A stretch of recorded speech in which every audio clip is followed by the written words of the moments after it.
Good afternoon, everybody. Thank you for joining us at this Architecture Subject Admissions webinar brought to you by Downing College.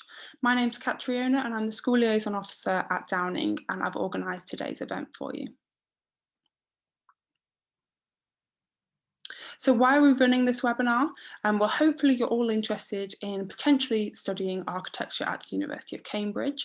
And the purpose of this webinar is to help you to understand the course further and what it's like being a student here, and understanding the admissions process should you want to apply. And we're hopeful that after today, you'll be interested in applying and that some of you will come and join us in the future. So here is the timetable then for today's webinar. After my introduction, I'm going to hand over to our admissions tutor, Dr. Cameron Younis, and he's going to talk you over the admissions process if you want to apply. Then he's going to then hand over to Aram Mooradian, who is the Director of Studies for Architecture, who's going to give you a bit of a course overview. And then finally, we're going to hand to Rachel, who's one of our architecture students, and she's going to tell you what it's like actually studying architecture at Downing and at Cambridge. And then we'll have a question and answer session for all the speakers at the very end. So a couple of things to remember: we are recording this session and I will send the link to you to be able to watch it back in the next few days. We're going to try and answer as many questions as we can, and you should be able to see a Q&A box at the bottom of your screen. So please use this to ask us any questions rather than the chat function, and we'll answer them in the Q&A at the end. So what is Downing College then? So we're organising today's event, but who are we? So here's a picture of our site in the centre of Cambridge, and we're one of the 31 Cambridge colleges that make up the University of Cambridge. We were founded in 1800 by Sir George Downing, and we're the 17th out of those 31 colleges to be founded. And we have around 450 undergraduate students, and we take around 120 new students each year. And they are across all the subjects taught at the University of Cambridge, and importantly for today, that includes architecture. So I'm now going to hand over to our admissions tutor, who's going to talk you through the admissions process. Thank you, Catriona. Welcome everybody to this webinar. As Catriona has mentioned, my name is Cameron Younis. I'm the admissions tutor at Downing College. I've been a fellow at the college for a number of years, and I'm a member of staff at the Department of Chemical Engineering for the last 16 years at the university as well. So what I'm going to do in my talk today is really go over some key areas. One of the first thing I will probably tell you a little bit more about is what are the roles of the departments in the colleges. I joined the university after I graduated and started my career, so I wasn't very familiar with the collegiate system which Cambridge and Oxford offer. And so it was quite a new concept. So I'm going to spend a little bit of time talking through what the departments do and how the colleges work in synergy with those. I'll then talk a little bit about the admissions process, tell you what the key stages in the admissions process that you need to be aware of, and key deadlines that you need to be aware of, and some general advice about how to prepare your application for the university. We'll then talk a little bit about any admissions assessments that you need to worry about, and then at the end of my talk, I'll talk a little bit more about how to prepare a personal statement and what kind of things to expect if you do come for an interview to the university. So a little bit more about the university. So if you were to join as a student to the University of Cambridge, you will be a member of the university, and particularly a member of a certain department where you're studying, as well as having a kind of affiliation and membership at a college as well. So what do the departments offer? So what they do is provide you all the academic content related to the course you're studying. So the department are there to provide you all the lectures, all the seminars, any practical classes, any project works, any workshops that you need to do as part of your undergraduate course. The department's there to provide and facilitate for those. They set the course syllabus. They also set all the assessments and the exams for the course. So they will be there to evaluate how you performed, grading your performance, and basically awarding your degree classifications to you. So what you would expect at any department at a university is what the department offers in Cambridge as well. And as well as that, there is lots of opportunities to find out about the opportunities after you graduate. So the departments do provide a lot of advice to students about careers beyond their undergraduate course once they've graduated and what opportunities are available to them as well. So if this is what the departments do, how do the colleges work in synergy to that? Well, the colleges, one of the key roles that the colleges do right at the beginning of the process is actually do the admissions process to actually select the candidates that should be admitted for a particular subject. So all the colleges carry out their own admissions process. And when you prepare your application to the university, your application will be reviewed by a particular college. Every college has a certain number of quota of places that they offer for certain subjects. And so you can find out about all this information by visiting all the various college websites. But generally speaking, when you apply to the university, the college is there to review your application and then to select a candidate from the pool of applicants that have applied to the college for a place for a particular subject. Now, once you're at the university, the college then also provides key sorts of services and facilities for students. One of the key things is that they provide academic and pastoral care. So on the first day of you arriving at Cambridge, the first two things you will notice is that you've been assigned a director of studies and you've been assigned a personal tutor. Now, the director of studies is there to help you with your academic work. Think of them as a mentor. So every college would have a director of studies for every subject that's taught or offered by the college.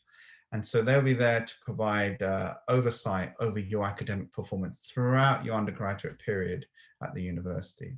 And actually there to advise and guide you on where you need to be focusing on to improve your academic quality of work and to move up your grades in your assessments and so forth.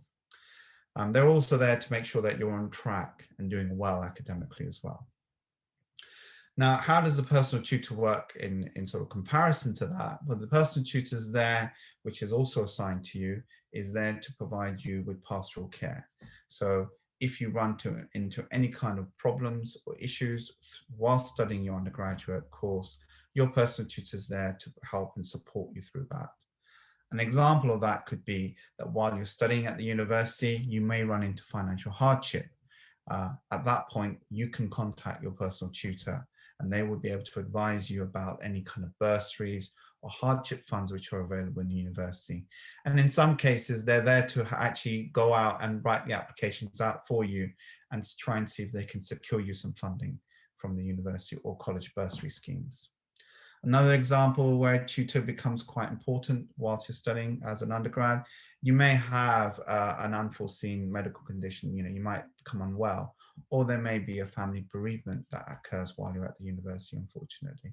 And that may have a very significant impact on your academic performance. And that's really where a tutor comes into play again, because they'll be there to facilitate and liaise with the relevant departments to make sure that the correct level of examination allowances are put in place for you to make sure that this can be accounted for when assessing your academic performance. The other thing that colleges offer is every college will have a college nurse, and they're there to provide medical advice to any students as well, and are available throughout the week to students who wish to get some medical advice whilst studying and living at college. And the other thing that you'll notice that within the college, there is always a chapel. Every college has its own chapel and their own chaplain there.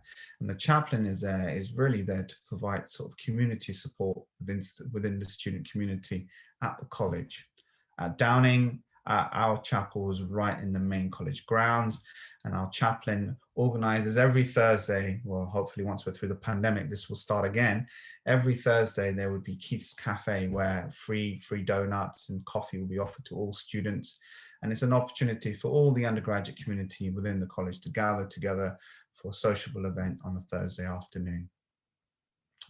Now, as well as academic and pastoral care, the college also provides all the accommodation, all the dining facilities, all the sports and recreation facilities that students would need while studying during their undergraduate course. Most colleges will offer guaranteed accommodation for the first 3 years of your degree. But again, when looking at selecting a college to apply to, I would always advise candidates to look at their accommodation website to find out the particulars with regards to what sort of accommodation is offered and for what period of time. Now, as well as providing all these sorts of facilities, the college also provides an opportunity or support for students to have some small group teaching. And these small group teachings are known in Cambridge as supervisions. And the idea is that students would go to their departments for their academic lectures and practical classes and etc. But then would come back to the college, and within small groups of 2 and 3, or maybe in some cases for certain subjects in just on your own individually, you would meet up with an academic who's affiliated with the college, will then go over the teaching or the lecture material in more detail with you, and actually make sure that they can make sure that you've understood and been able to piece together all the information that's been taught to you so far in the department. It's really to try and provide some support there for students in getting them prepared and understanding what level of understanding they need to have to be able to do well in their examinations and assessments for their courses. And what you'll also find if you come and visit a college is there's lots of different spaces for academic study as well. Every college will have their own library, would have a lot of student sort of open planned areas for study where students can get together to study together, or have some quiet spaces as well to study. So that's all offered within the college as well. So hopefully that gives you an idea of how the colleges work and how that actually complements and works in synergy with what the departments provide in terms of academic experience for students. I'm going to move on and talk a little bit more about the application process in general. So there's a number of stages that you need to consider when preparing your application to the university. One of the first things I always advise any applicant preparing their application is to think about the course that they want to apply to. There are over 31 different courses on offer at the university, which cover over 65 different subject areas.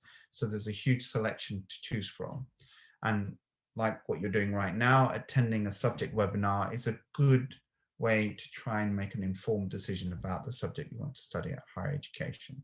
It's very important to make sure you make the right subject choice, because at the end of the day, you're going to be spending 3 to 4 years at university studying that subject. The other thing that you need to consider when preparing your application is choosing your college. Now, a lot of students have their mind set about which college they want to apply to. Some of you may be still looking at all the various colleges.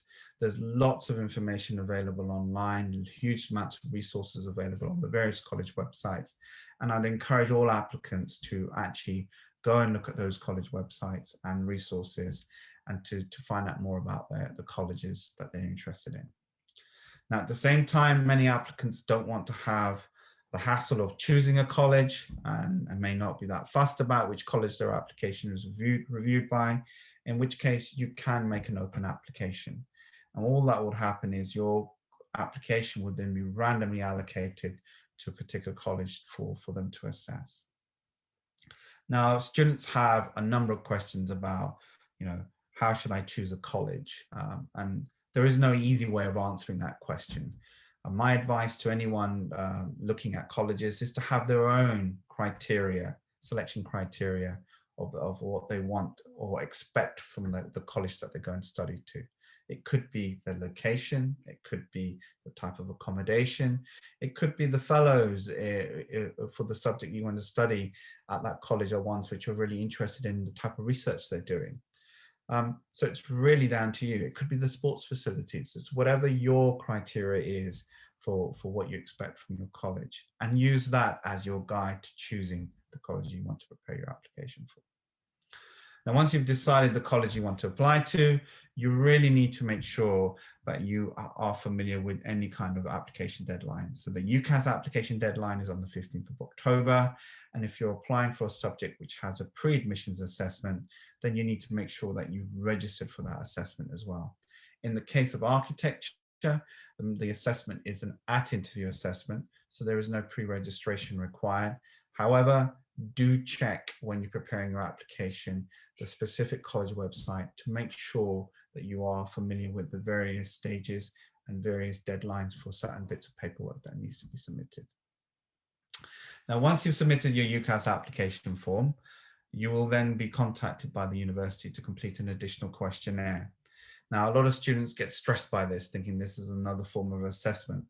I'd just like to reassure everyone that this is something that we do so we can collect some more information about you. For example, you'll be studying a number of A-levels at your school or college. In the additional questionnaire, we'll be asking you what topics you've covered as part of your A-level so far. And all that does is allows us to be able to hold that information in your application form. And if you are invited for an interview, the interviewer has access to the types of things you've already studied at school. And if they are going to ask any academic questions, they can base it on your previous knowledge and build on that in the interview as part of the discussion. Another thing that we ask in an additional questionnaire is any kind of extenuating circumstances that have affected your studies so far. So there's an opportunity for you to be able to tell us that tell us about that, so that can be taken into consideration when reviewing your application. Again, if you're not sure about anything whilst preparing your application, or once you've submitted your application with the type of information that you need to provide, get in touch with the college that you applied to, or speak to your schools, who should be able to help and advise you about the process. Another thing that you need to be aware of is about submitted written work. Now, some colleges may require you to submit some written work for architecture. So make sure you are familiar with the requirements for that particular college. And if there is any submitted work that is required by the college, they will get in touch with the applicant and ask them to submit the work and provide some guidelines on what sort of things they're expecting from the applicants. Usually it's a form of some sort of essay that you've had marked at your school. I've done as part of your A-level course and have had it marked by your teacher. And it's something that we want to be able to see, to look at your writing skills and your skills of critically analyzing a piece of text or literature. Now, once we've reviewed all your application, the next stage really is down to us making a short list of candidates that we wish to invite for an interview. And normally, once we've reviewed your application and any kind of additional information that we wanted to gather as part of your application, we'll be making a decision about who we'd like to shortlist for an interview. And they will know by the end of November whether they've been shortlisted. So at the end of November, all candidates will be informed on whether they've been invited for an interview. And the interviews will normally take place in the first 2 weeks of December. After the interviews, we then look at all the interview report forms that have been submitted, and then review all the information that we've gathered about all our applicants so far, and then be making about our decisions in January about whether your application has been successful or not. So normally by the middle of January, you'll be hearing from the college and you'll be finding out about the outcome of your application.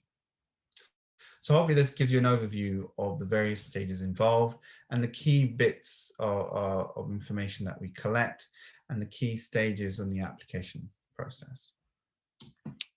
So what kind of information do we use to assess your application? So this sort of question gets asked a lot by candidates, and I can't emphasize enough that there is no one particular bit of information that has more relevance over another one. We look at a number of different factors when reviewing applications. So for example, we'll be looking at your academic track record so far.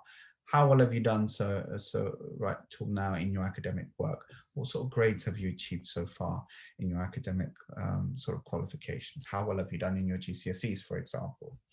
We'll also be looking at your personal statement and reviewing what you've written about your subject interest in that. We'll also be looking at any teacher's reference that's provided to us and look at what the teacher has to say about you and comment on your academic ability. We'll also be looking at any kind of assessments that you sat. For architecture, there is actually an at-interview assessment, which you'll have to do, and we'll be looking at see how you performed at that at-interview assessment. And then we'll also be looking at any written work that you had to do as part of this assessment or had to submit as part of your application, and being able to review this to see how well you've done in your writing skills. We'll also be looking at any extenuating circumstances that you may have provided us information about in the additional questionnaire. And lastly, we'll also be looking at how you performed at the interview. Not one of these things takes precedence over the other. we actually look at all of this information collectively for every individual applicant that submits their application to the college to make a decision about whether we would like to make you an offer at the end of the process. So the next question is, what are we looking for when we are reviewing applications? Now, I can't emphasize this point enough. We are looking at academic ability and potential. We want to make sure that the candidates which are admitted to the college to study that subject are going to be academically bright enough to keep up with the course and the demand that Cambridge has of their students. The actual academic year is quite short. There are 3 terms in an academic year, and they're 8 weeks long, and they're quite intense. So we need to make sure that the candidates which do come to study at the university are those which can keep up with that workload and demand that's expected of the students. We also want to make sure that you have a genuine subject interest and that you are going to be suitable for that course. I.e., do you have the right kind of skill sets and characteristics that would be a student who would do well academically in that course. The sort of things that we're not really interested in is any information about your school, your background, or extracurricular activities. So I always give this example: if you play for the under-18 football team, that's great, but that has no relevance to your application to the University of Cambridge. We are primarily and only interested in your academic ability and potential, and how well how well we think you would do if you were to come and study that course at the university. So in terms of the conditional offers, a standard conditional offer for architecture is an A star and 2 A's. That may vary depending on the college you apply to, but majority of the colleges would require students to achieve an A star and 2 A's. Again, make sure you look up the entry requirements for the college you're thinking of applying to, and make sure that you meet those entry requirements, because they may vary from college to college. If you're doing IB, we'd expect you to achieve a point score of 41 to 43 overall, and to have a 776 score in your higher level subjects. If you are studying anything other than A-level IB, there is a larger number of resources available online on the university website, which will provide you more information about the various types of qualifications and what sort of level you need to be performing at to be able to meet the entry requirements. But again, if you're unsure about whether your qualifications meet the entry requirements, get in touch with the college you're thinking of applying to and ask them the question, and they should be able to advise you via email. So hopefully that gives you an idea of the application process and the types of things we're looking for when we are reviewing applications. Now I just really wanted to touch base on on some general advice on how to prepare a personal statement. Now, as part of your UCAS application form, you will have to submit a personal statement which will go out to all the universities that you've applied to. In most cases, you'll be applying to the same subject to all the universities, so one generic personal statement would work for every application you submit. In some cases, candidates like to prepare a personal statement which is specific to Cambridge, and again, if you wish to do so, you can do that, and there will be an opportunity for you to submit a specific personal statement for Cambridge in the additional questionnaire. However, if you choose to just use your generic personal statement, which is applied to all the other universities that you're going to be preparing your application for, that's absolutely fine as well. Normally, your personal statement should be between 500 to 600 words long, and should really talk about you as an individual and really tell us more about why you have chosen to study this particular subject at higher education. The sort of things we were looking for when we're reading a personal statement is really looking for evidence of academic ability and potential, and how motivated and suitable are you for the course, and what sort of commitment and self-discipline you have towards that subject area. So those are the sorts of key things you need to think about when you're preparing your personal statement. I always advise candidates to spend some time putting the personal statement together and get as many people to read your personal statement and give you feedback about it.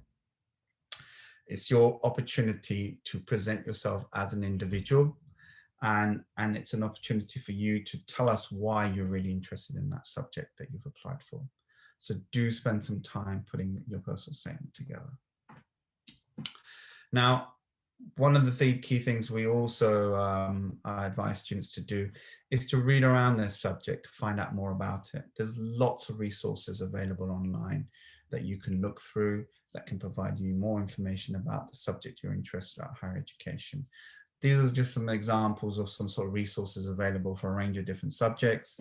And just to give you an example, if you're interested in natural sciences, we would always advise candidates applying for natural sciences to consider reading Nature, because it's a good magazine which provides you the current sort of research that's happening around the discipline of science. And then you could really start seeing what you're learning at your A-levels in your science subjects and how that relates to real life application.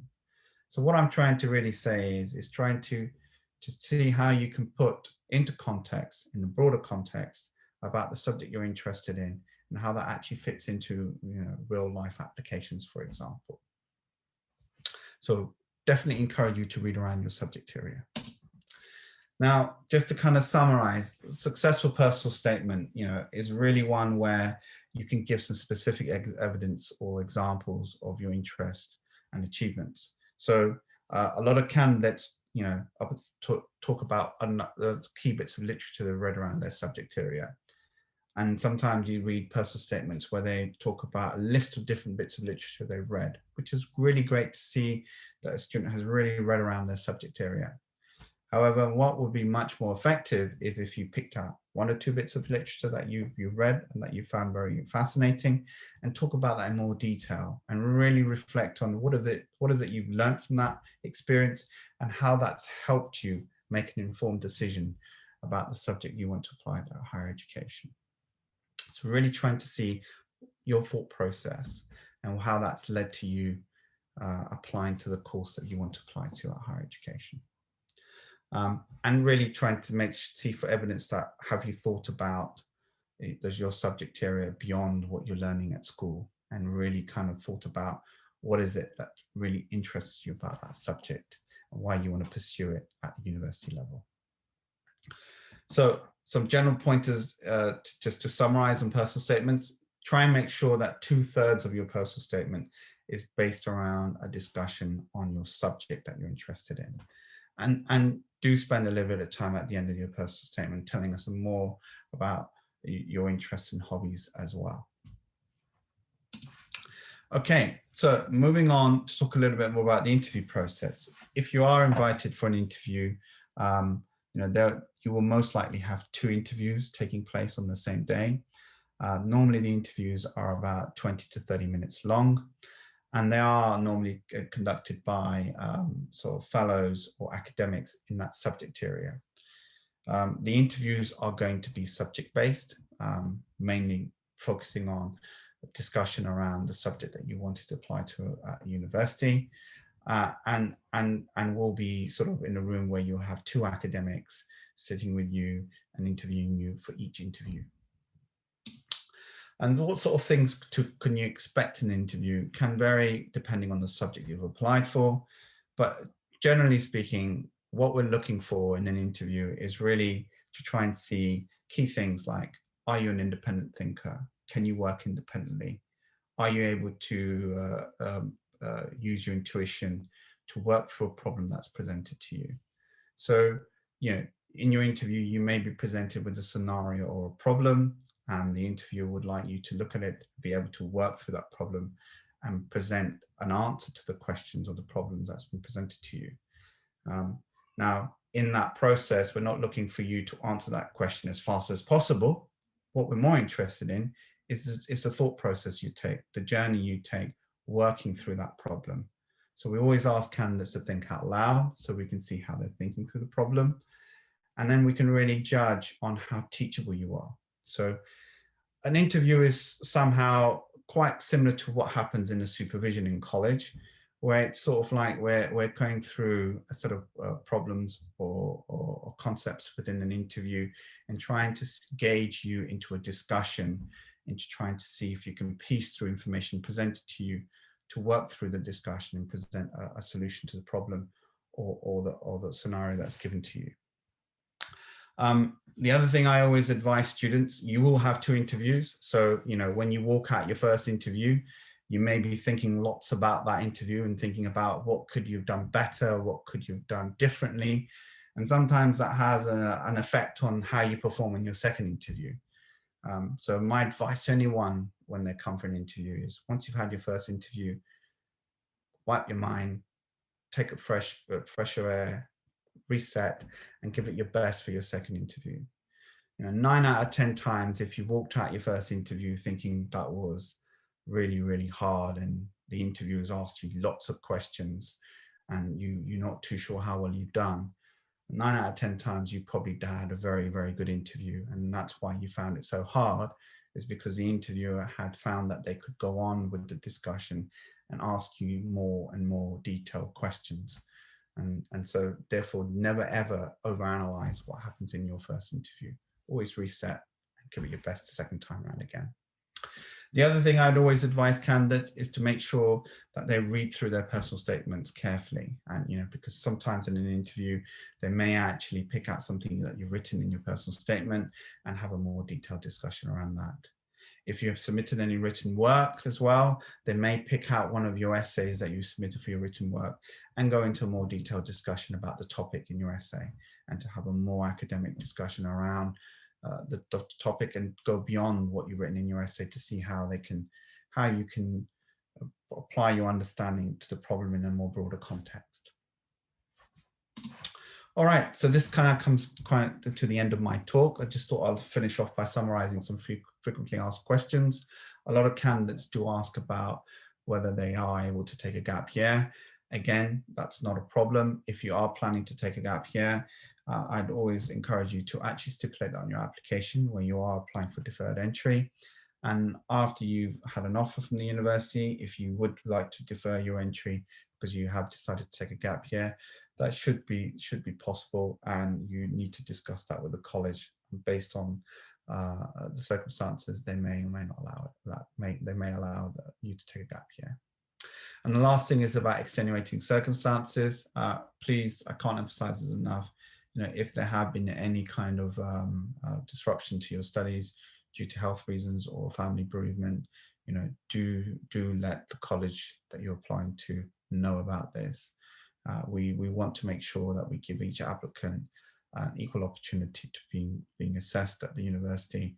And if there are any extenuating circumstances which we need to be aware of, we'd like to take that into consideration when reviewing your application. All right, I think I'm at the end of my talk. There's a Q&A feature on the webinar. Please do post any questions that you have on the Q&A. I'm going to pass over to Aram now. Right, so yeah, good afternoon. And first of all, welcome everyone, and thank you for joining today. My name is Aram. I'm the Director of Studies in Architecture at Downing. And I also teach on the Masters in Architecture, which is called MAUD, which is the studio for 4th and 5th year architecture students. I'm also a practicing architect in London, where I run my own studio. Now, today I thought I'd try to give a short talk that's as useful as possible, that gives quite a relatively broad overview about how architectural education is structured in relation to studying at Cambridge, and also to answer a few key questions about our approach and also what you can expect from studying at Cambridge. And after me, one of our third year students, Rachel, will also flesh out some of that detail about what it's like to study here. So first of all, what is architectural education? Well, architectural education, I think, is quite unique because it's primarily based on studio teaching. Now, what is an architectural studio? Well, it might sound obvious, but it's a big space where everybody can lay their stuff out and work and draw collectively and together. And so I think every profession has its own language, and the language of architects is primarily drawing. So in Studio, you'll sit with an experienced architect and develop drawings with them, and of course, occasionally models or even animations, etc., things like that. Now, architectural design, I would say, is about coordinating different kinds of information. So you're sort of like a conductor and synthesizing those different forms of knowledge into three-dimensional spatial forms. That's quite a complex process. You're taking mechanical, electrical, environmental, structural, material, artistic, social processes, and bringing them together into a building.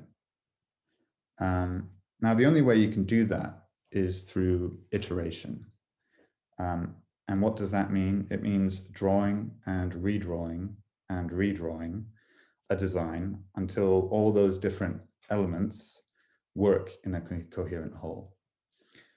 So I saw there was a question in the chat about what proportion is studio work. I think about 60%, something like that, is of your mark will be studio work. But it's really, the studio is the core of your studies. And that will only increase as you continue through your education, because you'll be expected to integrate all of these other subjects into the work that you produce in studio. So as you sit and have these kind of conversations with your studio teachers, they'll explain all about those different types of drawings and methods that we use as part of our language of communicating, sections, plans, axonometric views, isometric views, and all these things. So these days, of course, architects use all manner of software and machines to design and present their ideas. So, digital 3D modeling, 3D printing, animations, and you'll get a chance to experiment with all of these different skills and techniques during your studies.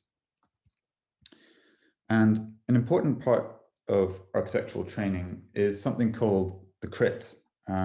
At different stages of your design work, you'll present your work to an internal or external critics. And there's often no right or wrong answer in architecture. And that's something, difficult to grasp, but very important. So each project stimulates a different critique and discussion. So a key part of becoming an architect is learning to present, to defend and promote your ideas and your work. So throughout your education, that's what you'll be rehearsing and practicing, and it continues all the way through your career. So what is the structure of architectural education?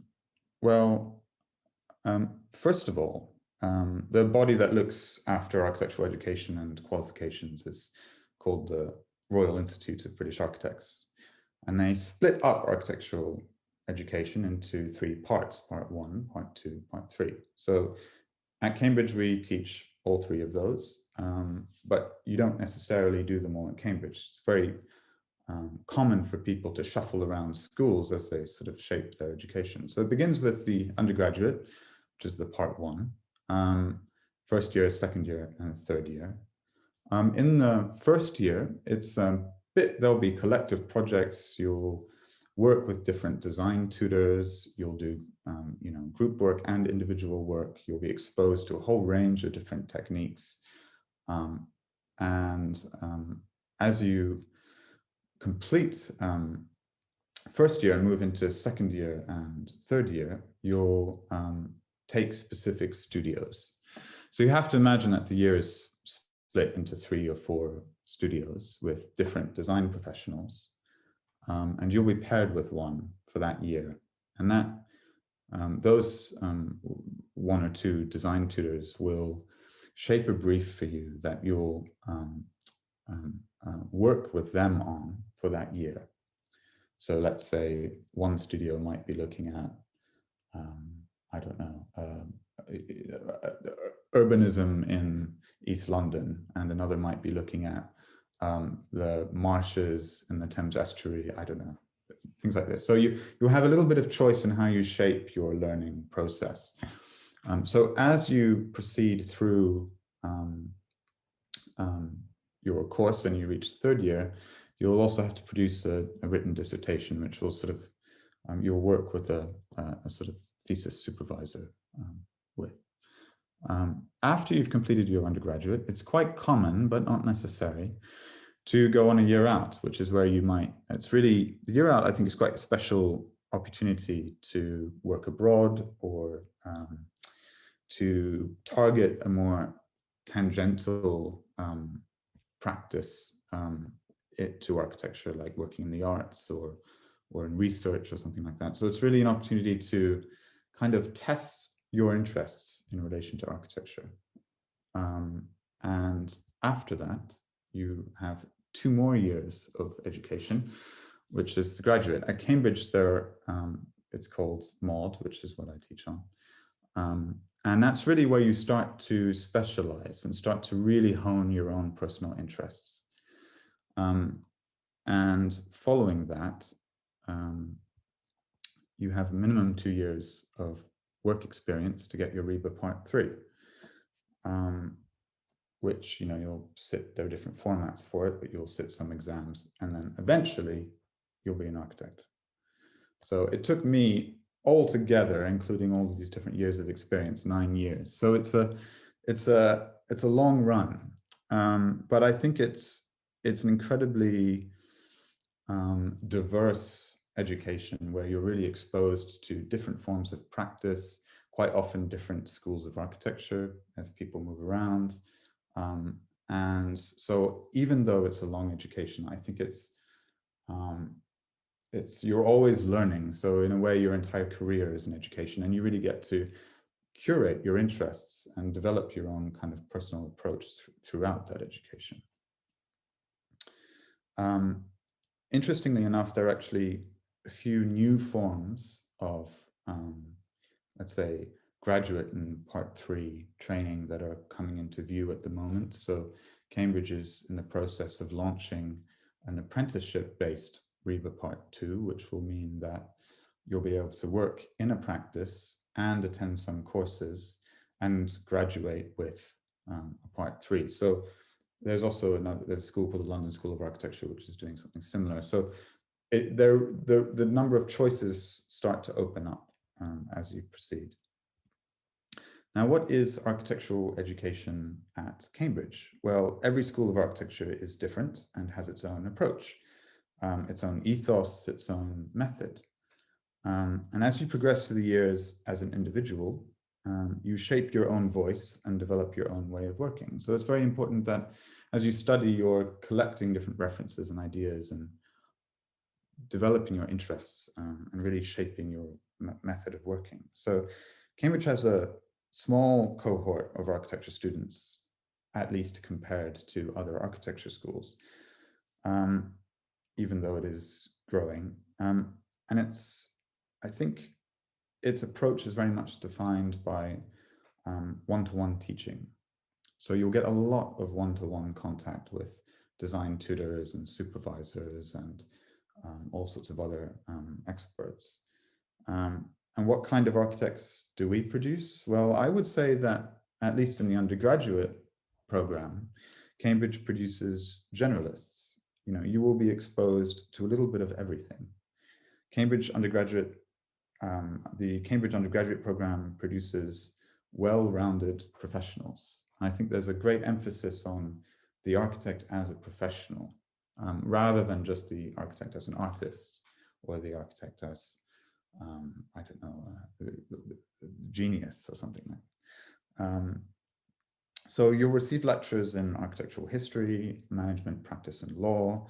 You'll develop your own written dissertation with the supervisor. You'll learn about the principles of structures, etc.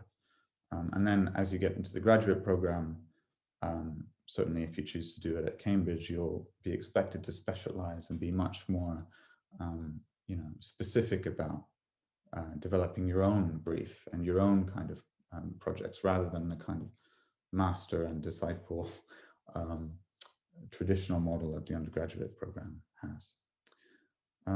I also think one really important aspect of architectural education is travel. I think in order to learn how to make good architecture, you have to see great architecture. Travel, looking, surveying has always been an important part of architectural education, and going back to the Grand Tour or even before that. So each year, whether as a year group or a specific studio, you'll be given the opportunity to travel and visit important architectural sites and places. A lot of the colleges as well have their own travel funds, and you can arrange for bursaries to help you travel. I think it's really, really important, and it's the university can help support that travel. And as it's close by, in previous years, the first year has gone to Italy, so Rome, Naples, Venice, places like this, with other trips in the department organized to places like Portugal and Tanzania even. So I think that's an important part of the education. The other, I think, quite unique thing about architectural education is the culture of exhibitions. So just as important as seeing the work of other architects is showing your work to other architects. And I think, professional biennales are held all over the world and are an opportunity for practices and designers to meet each other and see the work of their peers. The most famous, of course, is the Venice Biennale, which is this year, in fact. They're going ahead with it in May, although I'm not sure how many people are going to be able to visit Venice in May, but it'll run until September, so let's keep our fingers crossed. But architecture schools are just the same, and it's an important part of producing work is presenting it. So every year, all the architecture schools will have an end-of-year show. Cambridge is no different. The students at Cambridge actually organize their own show, and they'll find a venue in London, and during, over a course of a few weeks, everybody is going and looking at the different shows. So it's a really important celebration at the end of the year, actually, and it's one really, I think, exciting thing about architectural education.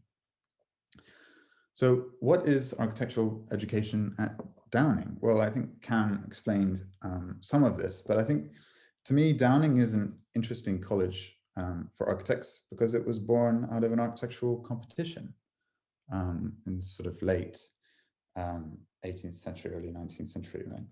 So it was the first non-ancient college to be built, and it was founded on Enlightenment principles. And since then, and I might be completely biased, I think it does have a sort of very forward-thinking nature, and is an open college. And it's also a college that's embraced the professions like law, medicine, architecture. So these are a couple of the original competition entries. You can see how varied they were. There was a Roman style one and a Gothic style one, and eventually Lord Byron intervened and they decided to go with the Greek revival style one. The other very special thing about Downing, and other colleges have these too, but is the Hyong Gallery, which is a contemporary art gallery designed recently by a practice called Caruso Sinjin architects. Now, also, I guess within the college, as your director of studies, as Cameron mentioned, we'll meet on a regular basis, and I'll be very much a sort of mentor. I'll have an overview of your progress in all your different subjects. So, whereas some people teaching you, they'll have a small insight into something very specific that you're doing, you'll meet with me, and I'll be able to sort of talk to you about how you're progressing through everything that you're working on. So I think that's really quite a special relationship that that exists at Cambridge. In your first year, I'll also supervise a series of essays and small assignments to really just sort of help build up your skills and support some of the other work that you're doing on the course. And most importantly, and this is something that I think that I always try to promote, is that this is a space for us to talk about architecture. So in a group. So I think it's a space where you can cultivate your own interests in discussions with your fellow students at Downing. It's also a space where More experienced students in the college can share their work and experience with newer students. So it's supposed to be a supportive space where knowledge can be passed and shared. You won't just learn from your teachers in architectural studios, you're learning from your peers. So I think that's very important. So lastly, how do I prepare for architectural education? I think that this is a really, it's a difficult thing. As I'm just remembering from my own experience, like a difficult thing to grasp when you're in sixth form or you're young and you're, you want to study architecture. How do you prepare for something like this when they don't teach it in your school? Because it's not a formal subject. So, I think that we recognize that applicants won't have a formal education in architecture before they apply. So, we really do have an open mind, and we interview as many candidates as we can. So I think that's, don't worry, we completely understand that that's the case. Grades are obviously important, as Cameron mentioned, because as he said, they're very short terms. And if you want to iterate your projects and refine things, you really have to be strong and a strong student and able to deliver. I think that's very important. But, I think that what we look for in interviews is curiosity. And I think that if I were to give some tips, I would say, show whatever you can, don't over edit. I think with the digital format, you'll submit a PDF portfolio, and then at the interview, we'll give you the opportunity to show more if you want to. So it depends on each college, but that's how we'll structure it at Downing. So make sure you speak to the college you eventually apply to. So keep sketchbooks, look at buildings, look at design in general, look at places, spaces, speak to people and record these things, and keep making things. Don't just rely on A-levels and things like that. Like, try to develop your work and your curiosity, because that's what we're ultimately looking for. If there's a museum or a gallery near you, then go and think about ways to document that experience and that trip, whether it's photographs or sketches. Or, we want to see that you're curious about the world, curious about where you live, curious about who you meet. So yeah, use the interview as an opportunity to show off. And we're not trying to trick you. We won't ask overly complex questions about architecture as a subject in this case, because we know that you won't necessarily have had an education on it, but we do want to see that you've kind of made some effort to cultivate your own interest in it. So the other point I would say is that we like to see, when we look at a portfolio, that you're translating ideas that you've had into techniques. Observations, not just following a brief, but actually looking at the world around you, coming up with conclusions, and somehow figuring out processes that express those ideas. So that might sound complicated, but the way to get around it is to experiment as much as possible. Show your enthusiasm, show your curiosity, and most of all, and it's a cliche, but be yourself. Yeah, and that's about it. I think now I can transfer over to Rachel, who's one of our third-year students. Okay. Hi, I'm Rachel. I'm a third-year undergraduate student at Downing studying architecture, and just have a few slides and some photos to show what my experience has been like over the last 3 years. So I thought I'd start with maybe some preconceptions of what Cambridge is actually like. I know that before I applied, I had no idea what the experience of the university would be like and whether I would fit in, or all of these different colleges and where to apply. So I think some main things to say is it's not all work and no fun. The workload is a big part of the experience at Cambridge, but there's lots of other things going on and lots of things to get involved in. And I think it offers a really great experience. The college system is different from other universities, but I think it's a really nice environment.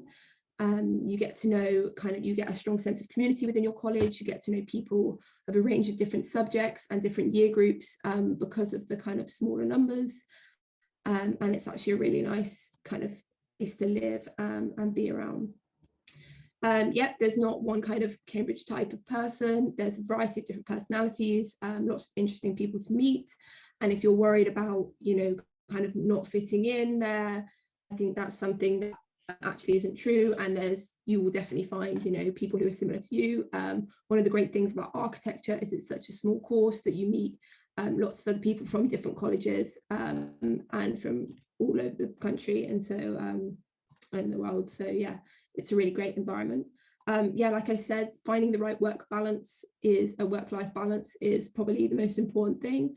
There is a lot of work, but especially for something like architecture and for any subject, there's always more reading and more research and more drawing that you could do. And sometimes it's a case of kind of stopping and doing something else, getting involved in a society or a sport or a different hobby, or even just taking some time off. Cambridge is a really nice city to live in as well, and so just kind of finding that balance is key to having a really good time there. Like I said, there's a club and society for everything.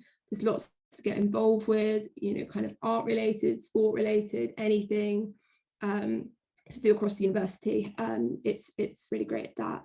And at the end of all of it, at the end of all your exams and everything, there's what we call May Week, which is basically a week for loads of events called June events, and also May Balls, which you might have heard about. It's basically colleges will host their own ball, and all the students from any college can buy tickets, and it's a huge event. There's support offered as well for kind of funding to buy a ticket, so it's accessible to all students. And it's a really great way to kind of celebrate at the end of all the really hard exams and at the end of the year. So these are just some pictures together from my experience. One of the things about Cambridge as a city, it's really beautiful. All of the colleges are very different architecturally, and so that's something that's really nice about the city. There's lots of other events going on, lots of university sports.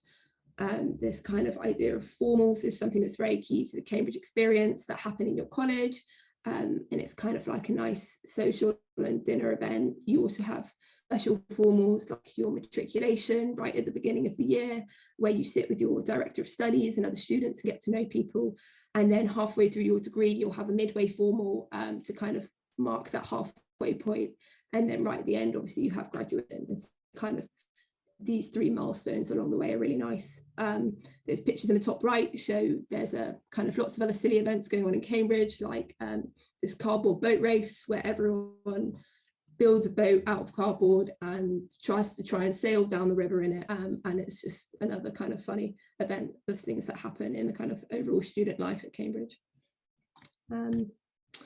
So doing architecture at Cambridge, it's been a really great course because of the variety. So you obviously study history and theory, as Aram kind of said, structures, and then the main bulk of it is studio work.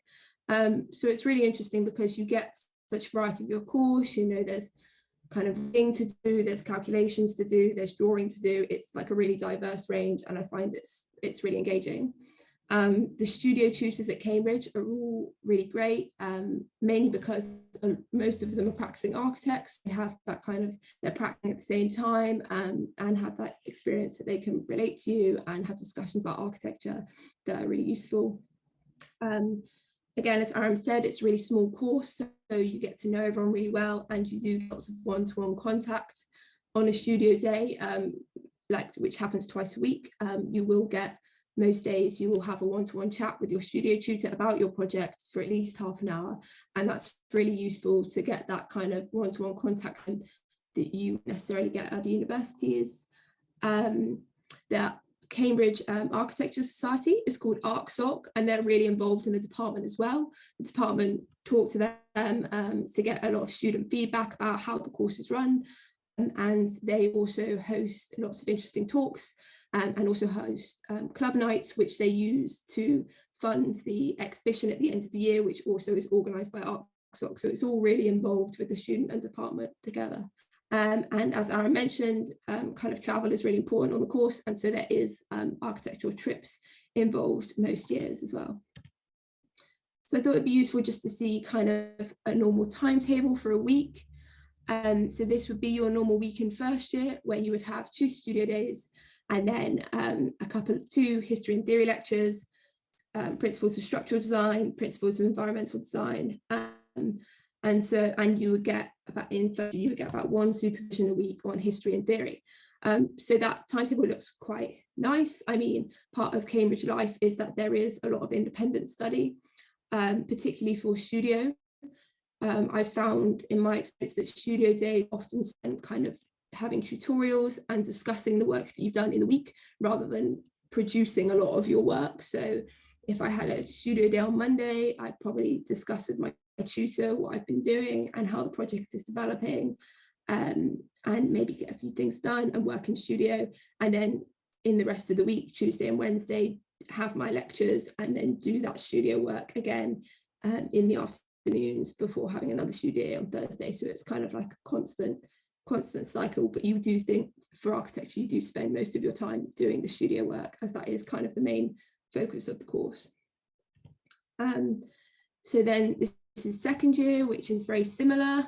The history and theory lectures change slightly in the way that first year offers you a really nice overview of architectural history and theory, and then in second year you start to go into more specific areas, different lecturers talk about their specific interests, and so you can sign up for a supervision for each of those lecture series, which will be different, and have one of them every 2 weeks. You also might get occasional structural supervisions related to the structure course, which can also relate to your studio projects as you kind of develop the structural aspect of them. So just to kind of clarify what happens in those supervisions, like's been mentioned earlier, they are more of a discussion and kind of building on the lecture content. The work you have to produce before supervision varies completely depending on the module, depending on your tutor. So I've been asked to do essay plans before, sometimes taking a try at an essay, sometimes, looking into a particular building or case study, finding some images, and quite a lot of the time doing a couple of readings to then discuss in a group in the supervisions. And they're really useful in the way that there's kind of no silly questions. You can go into the supervision, and if you really didn't understand something in a lecture, you can ask them to clarify. So it all kind of prepare you for the essays and the exams at the end of the year. And then finally, this is kind of what my third year timetable looks like at the moment. You have fewer history and theory lectures. You do management practice and law, which starts to explain a lot of the process goes on in practice, preparing you for if you're taking your year out. And then you also do a project with the engineers called ArcEng, where you kind of have a collaborative project and design with a team of 5 in first term. And then, as Aram said, you have to produce a dissertation, and you'll have a specific dissertation supervisor that you talk to every 2 weeks. So you get 8 sessions with them before finally having to hand in the dissertation. So you're kind of working on that independently during your studio work and everything else that goes on. These are just some pictures of the kind of studio experience, what you might do on a studio day. So studio days happen twice a week. Like the image Aram showed, it's all very messy and everyone kind of testing and trying out different things, different materials. Sometimes you go out and do kind of a project. This is a picture from Market Square in Cambridge, where we had kind of experiment with the project based there, and we kind of went out and did some drawing exercises outside. Below is also an image of what a crit is like in first year, where everything is hand drawn or like models, and so you'll pin everything up and have to present to critics, and it is quite intense. I think everyone in the whole 3 years has cried at least once, but it's also really rewarding if a crit goes really well. And yeah, it's just a really good part of the course. The studio is also where we make all of the ArcSoc decorations for the nights out. It's really great because it's all 3 years in one big space, and so you can talk to other years who have more experience to you, you know, how to they might teach you how to do something on CAD, or how to you know, use a new computer software that you don't know yet, and so it's really good kind of learning experience from your peers. And then there's also images here on site trips. You'd often go on a site visit for every project, so that's usually about once a term, depending if the kind of site for your project is fairly local. The bottom image there is from a site trip I went on this year, where they only told us to bring a spade and nothing else about what to do with it. And so when we got there, we found out that we had to go on a walk and then build a model in the sand of a space that we'd experienced on the walk with our spades. And so that was quite a fun experience to have. But yeah, they're also really great. Here's some pictures from our first year trip to Naples. The first year trip is funded by the department, and like Aram said, we usually go to Italy. This is really great. We went to Herculaneum, we went to the football stadium. We were given a theme in pairs at the beginning of the week to kind of keep in the back of our minds as we went on tours of different buildings and around the city. And then on the last day of the trip, we went to a studio in Naples and had to kind of develop this theme with images and collages and drawings from what we'd experienced over the 4 days, and kind of bring it all together and present it to each other.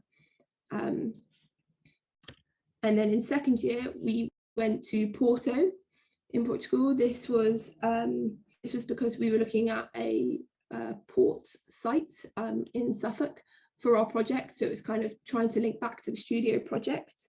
The second year and third year trips aren't funded by the department.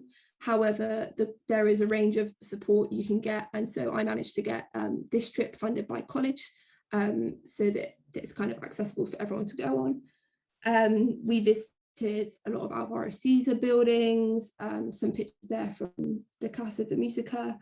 And yeah, another really fun experience where you go on with your studio tutors for a few days, kind of looking at tours of specific buildings that are relevant to your work, or just kind of exploring the city on your own and kind of experiencing the architecture. So then this just looks at some of the things that happen at Downing and college life. I think I just say as well that I really had no idea what college to apply for before I came to Cambridge. And it's just kind of a gut feel, and everyone has their own different reasons. I know lots of people from lots of different colleges, and they're all very happy there. So it's just about finding which college is right for you.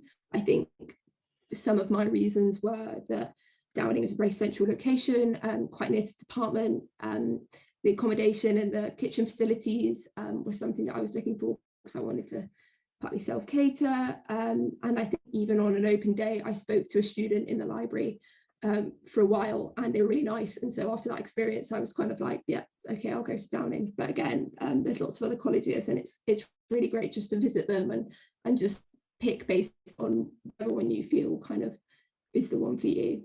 But yeah, so in first year, you have a day called Family Day, which your college family is kind of, you have college parents in the year above you, so in second year, who often do the same subject to you. So with architecture, it's usually the architecture student in the year above. And they are kind of there to answer any questions you have, give you some faces, friendly faces to get to know right at the beginning. And yeah, they take you on a day out, you go punting in the river, you kind of get chatting to people in other years, you have college brothers and sisters as well, so kind of a few first years will be paired with some college parents, and it's just a really fun day. The whole college have it on the same day, and all get involved together, and it's really great to get to know everyone and kind of get past the small talk. Another weird Cambridge day is Bridgemas, which is Cambridge's version for Christmas on the 25th of November, because the terms are so short and intense that no one's in Cambridge by December, so we kind of have an early Bridgemas celebration, and everyone cooks Christmas dinner, and there's some Bridgmas events that go on in college, and that's also quite fun. I've mentioned about formals and midway and matriculation, a big part of college life. And again, lots of clubs and societies.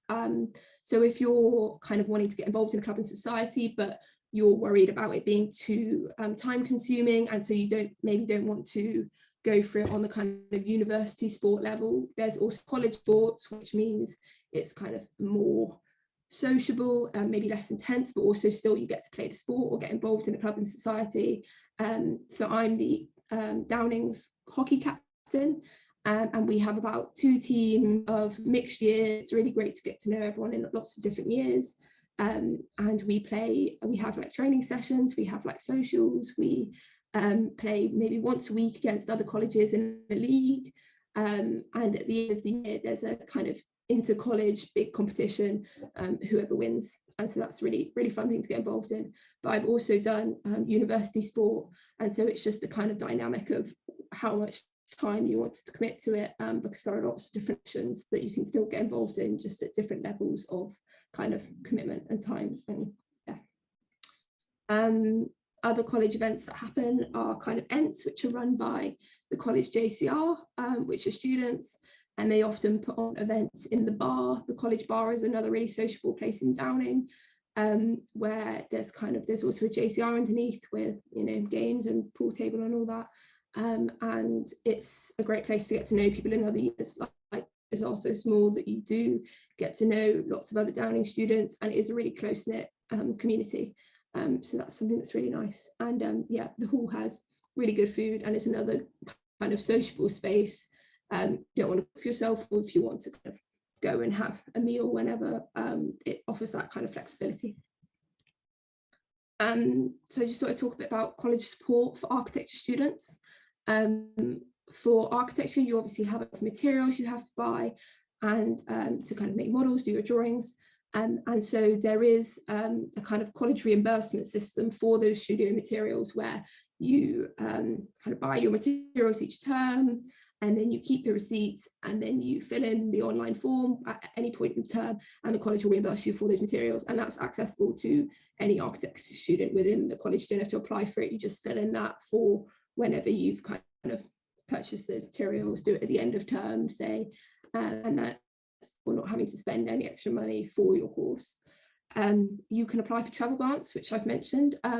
So you can apply for a travel grant to go on your own personal additional trips, going abroad, something that I really recommend for architecture, like going and seeing lots of different architecture around the world, but it can also be used to cover the department trips in 2nd and 3rd year. So in my 1st year, we went to Naples. I then applied for a travel grant to go to Rome, a friend who also at Downing who did classics, and we was all covered by the college. We applied for it and they gave us the money, and we went to Rome. And then in 2nd year, when we went to Porto, I applied for the money for a travel grant to cover the trip to Porto, and so didn't have to pay for any of the trips I've been on throughout my years. They also take into account the space you need for the room ballot. The Downing accommodation is already really well suited for architecture. The desks are really big. There's kind of usually a lot of floor space, and so really good because if you're not in studio, you do have to do a lot of your kind of drawing model making in your room as well. But it's often dependent on what suits you. Some people prefer to work in studio all day. Some people prefer to do a lot in their room. It's kind of what suits you the best. But college will take into account if you need more space in the room ballot for architecture. Yep, so there's not many of us in college. It's a small course, so it means there's often a couple architecture students at each college spread across the university. So you do get to know your director of studies and students in other years really well, and it can become a really nice little group to talk about architecture. I know I've got to know some of the 1st years. They have any questions about kind of what's going on in department. I'm always really happy to answer. And yeah, getting to know your director of studies and talking to them about your studio work, about your dissertation, about anything you don't understand on the course is also really great. And you can often arrange to have a meeting if you're struggling, or if you want to kind of have a chat about stuff. Yeah, added bonus is it is the closest college to the architecture department. So I think it was about an 8 walk from my room in 1st year. But other colleges have similar support, and again, it's just finding the one that's right for you. Yeah.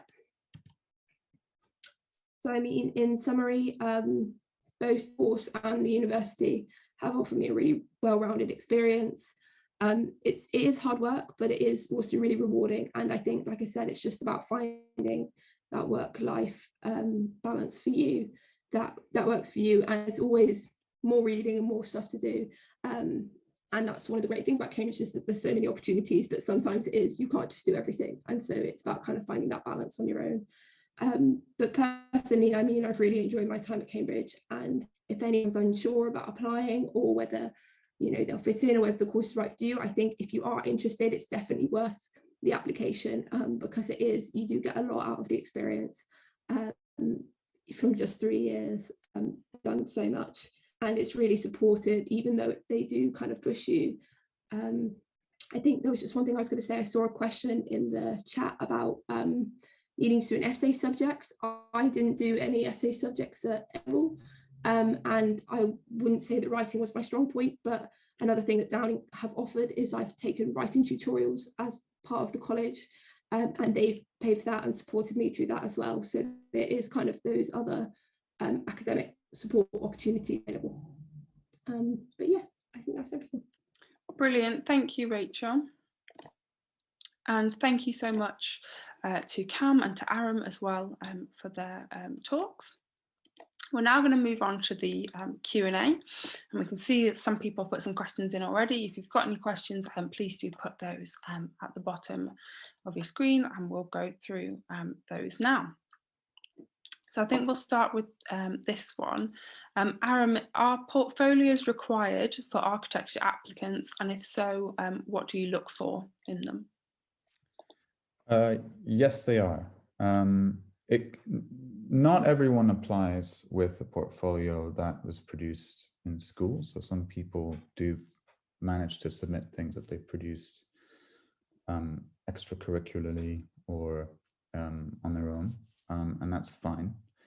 I think that personally, I tend to look for you know, a breadth of work, or it really is different in every case, I have to say, because some people might bring, you know, a few really complex pieces of artwork that they've produced in school. Some people might bring a whole range of sketches and experiments that they've done. So I think the important thing is to bring whatever you can and to try to show the breadth of the things that you've worked on. You know, we totally understand that it's different for everybody and that people have different, you know, backgrounds and things like that. So don't limit yourself too much. You know, include what you can, and then we'll pick up on different elements and ask you questions in interview about different aspects of your work. Brilliant, thank you. And there's a sort of similar question, but they're kind of wanting to know whether they should have more models or drawings. I don't think so.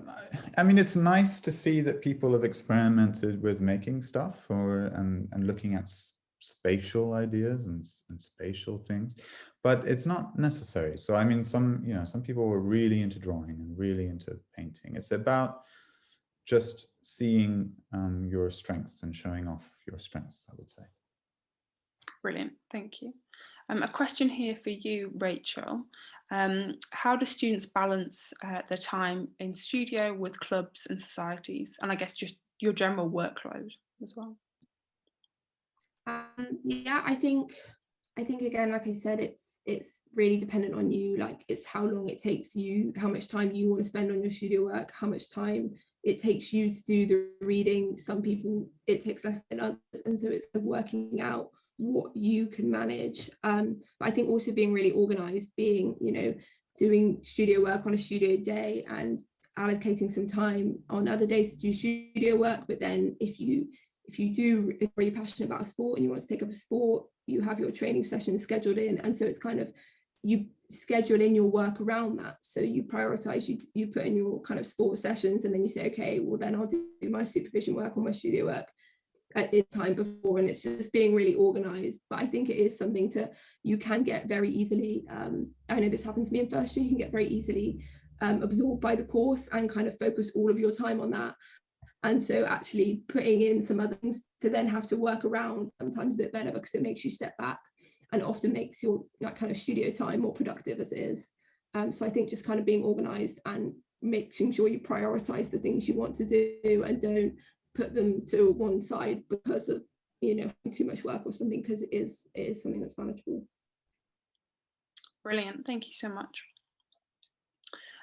Two sort of similar questions here, Aram. Is physics an important subject to take at A level? And then another one about having maths or maths particular grades or math skills. I think it is, yes, but you know, we do recognize that there are you know, candidates who might not have had the opportunity to study those things. So we will keep an open mind, but it's always, you know, ideally we'd like a balance between art subjects and physics subjects or maths and things like that.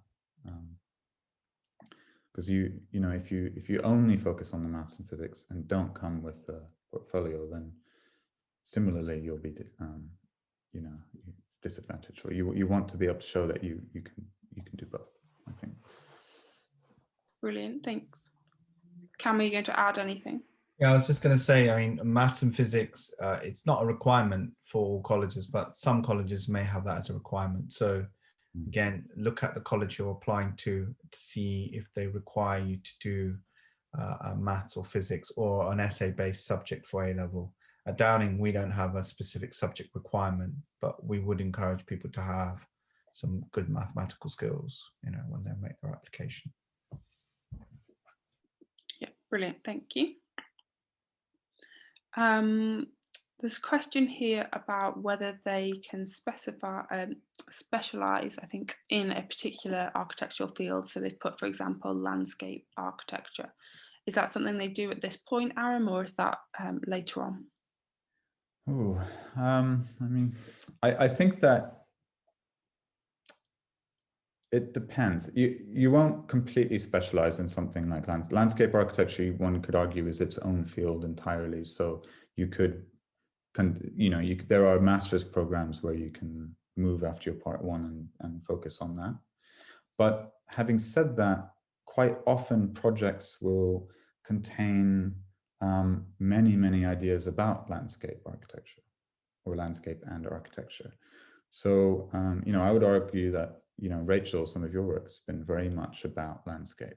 So I think that there's always room to shape these things within the studio work. And then there are opportunities afterwards at the master's level where you can really specialize if you want to. In the master's program, we have, you know, several students who I suppose one could argue are specifically looking at landscape. Great, thanks. Rachel, a question for you. Is there a lot of history of art in the course? I think there's a lot of history and theory as a kind of module, and I think the history of art and the history of architecture do overlap considerably. A lot of it, architecture, they give you a really well-rounded, you know, view, and so a lot of what's happening in architecture at the time is affected by what's happening in art and what's happening politically and socially, and so that you get kind of a really good background to whatever you're learning about. I'd say in terms of kind of percentage of how much it is, if you have, like, in first year you have 60% studio and then 40% other, out of that 40% there's 5 modules and 2 of them will be history and theory. So it's kind of like a bigger part than maybe your structures and everything, but it's just all a bit well balanced. But yeah, I think history of art is quite involved in that. Brilliant, thank you so much. Cam, is it necessary to study art A-level? Somebody's asking now, we're talking about physics and maths. No, not at all. I mean, for architecture, we don't have a subject requirement at Downing.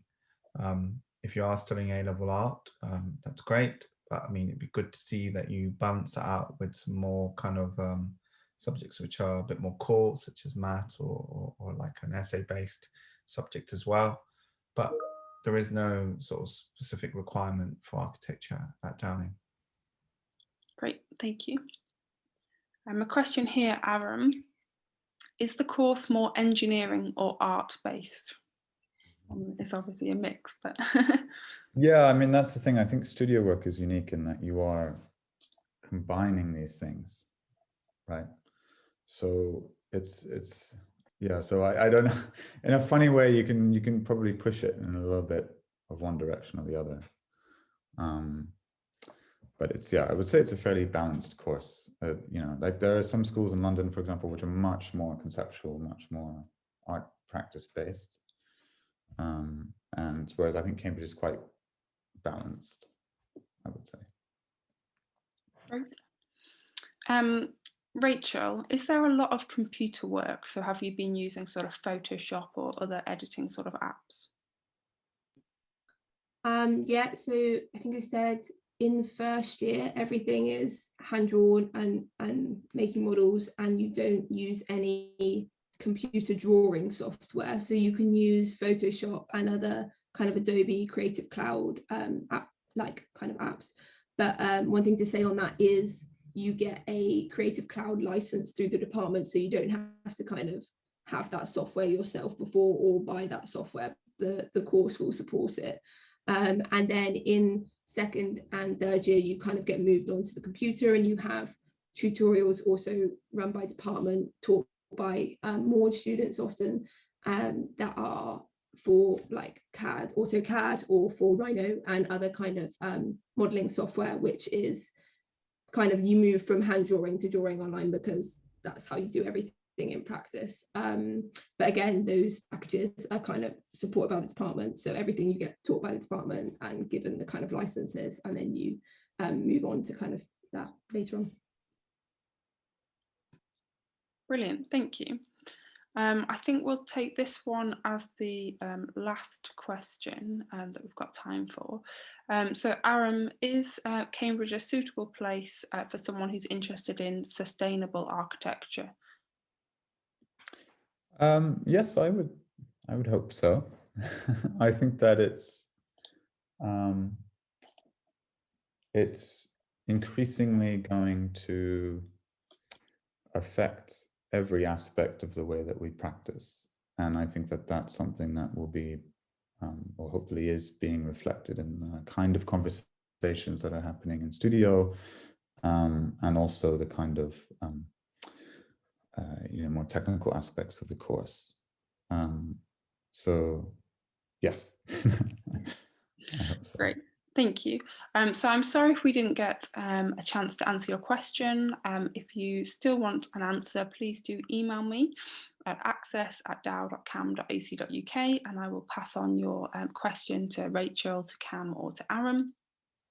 But as a sort of summary and kind of end to the webinar, it'd be great if we could hear from each of the speakers about sort of advice for any student who's still a little bit unsure about whether they should apply to Cambridge. We'll go in the order that you presented. So what advice would I give a candidate? I mean, my advice would be, don't hesitate to ask a question, get in touch with the college you're interested in applying to. You know, if you are interested in architecture, consider Cambridge as a place to come and study. It's a great place to spend your student years, and just get in touch. Yeah, what would I? That's a tricky thing. I think it sounds like such a cliche, but be yourself. I think that's what we're always looking for.